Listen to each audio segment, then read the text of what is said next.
ఇదంతా కూడా హోటల్. ఇక చూడండి ఇలా అక్కడ ఏవో రాసి కూడా ఉంది, చదువుకోండి ఒకసారి. ఇలా ఈ హోటల్లో అంతా కూడా ఇలా ఉంది, చూసారా? అలా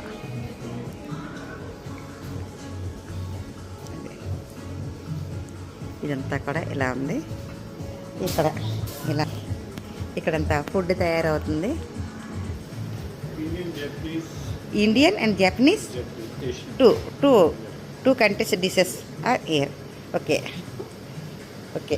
ఇక్కడ అది ఇండియన్ అండ్ జపనీస్ తాలూకా ఏవైతే ఫుడ్లు ఉంటాయో ఇక్కడ మనం ఆర్డర్ చేసుకుంటే ఏం కావాలో అది ఇక్కడ చేసి ఇస్తారు. Thank you. ఇలా ఇక్కడంతా కూడా ఇలా ఉంది.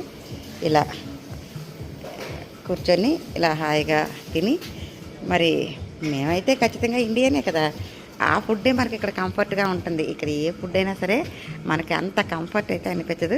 జస్ట్ టేస్ట్ చూడాలంటే చూడొచ్చు, ఇది వేరే కంట్రీ ఫుడ్ కదా, ఇలా ఎలా ఉంటుందో చూద్దామని చెప్పేసి. ఇగో ఇక్కడ చూసారు కదా, ఈ హోటల్లో ఫుడ్ ఆర్డర్ చేసిన తర్వాత 1 గంట తర్వాత వచ్చింది. ఎందుకంటే మనం ఆర్డర్ చేసిన తర్వాతే వాళ్ళు స్టవ్ అంటించి వేడివేడిగా మనకు వండిస్తారు కాబట్టి ఆ రకంగా ఇవ్వడం జరిగింది. యాక్చువల్గా ఇక్కడ జపానీస్ ఫుడ్ కూడా ఉంది, ట్రై చేద్దాం అనుకున్నాము. కానీ ఒక 2-3 హోటల్లో అలాగే ట్రై చేసి దొరికిపోయాం.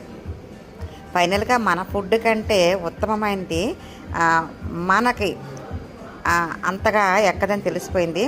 అందుకని ఎందుకు వచ్చిందని చెప్పేసి ఇప్పుడు ఇక్కడ కేవలం మన బిర్యానీని ఆర్డర్ చేసుకోవడం జరిగింది.